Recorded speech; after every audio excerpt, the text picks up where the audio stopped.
slimes lá no centro, lá na loja dos irmãos, que vende várias coisas bem baratas. Então eu comprei uma que tira esse... Primeiro vou mostrar essa daqui. E vou deixar a outra pra depois. Ó, isso tira, ó. Tem uma tampinha. Gente, é muito boa essa slime. Ela não faz clique. Gente, ela é metálica, olha aqui. Mas rasga, né, gente?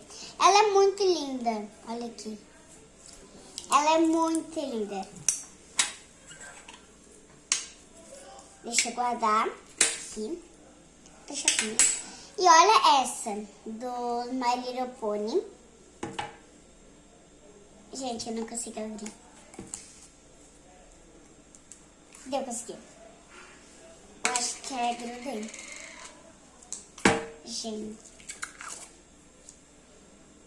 Ah, tá vendo com o glitter.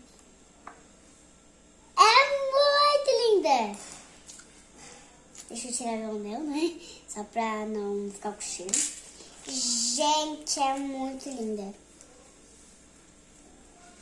Olha, tem essa... tá embalada aqui. Ó, peraí. Gente, vem uma...